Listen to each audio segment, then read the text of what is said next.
উপকূলের দিকে প্রবল বেগে ধেয়ে আসছে ঘূর্ণিঝড় রিমাল।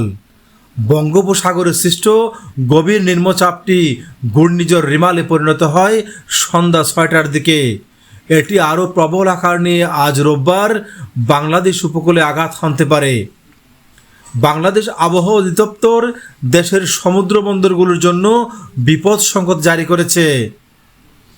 আবহাওয়ার ৮ নম্বর বিশেষ বিজ্ঞপ্তিতে মোংলা ও পায়রা সমুদ্র বন্দরকে ৭ নম্বর বিপদ সংকেত দেখাতে বলা হয়েছে।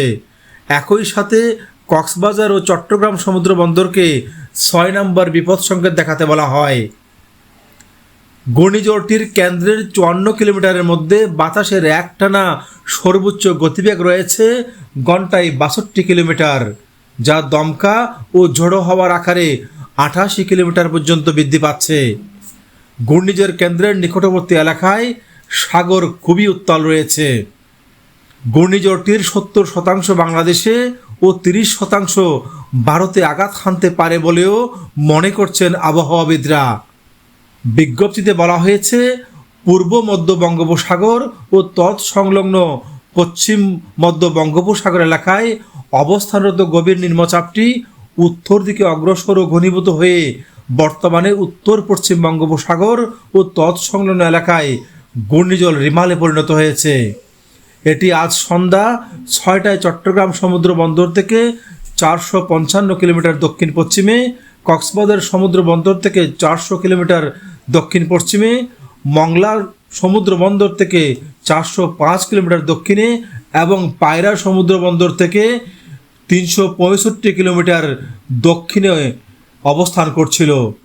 এটি আরও উত্তর দিকে অগ্রসর ও ঘনীভূত হতে পারে।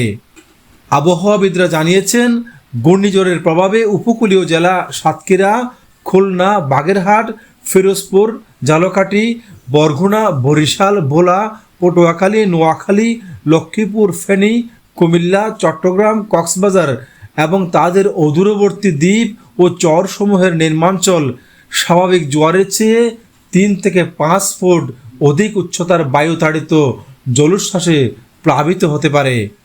এছাড়া উত্তর বঙ্গোপসাগর ও গভীর সাগরে অবস্থানরত মাছ ধরার নৌকা ও ট্রলারসমূহকে পরবর্তী নির্দেশ না দেওয়া পর্যন্ত নিরাপদ আশ্রয়ে থাকতে বলা হয়েছে।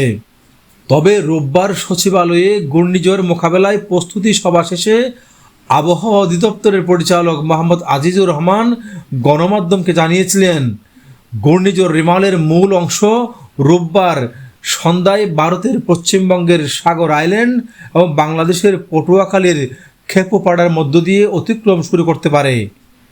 ঘূর্ণিঝড়টির ৭০% বাংলাদেশ এবং ৩০% ভারতে আঘাত হানতে পারে।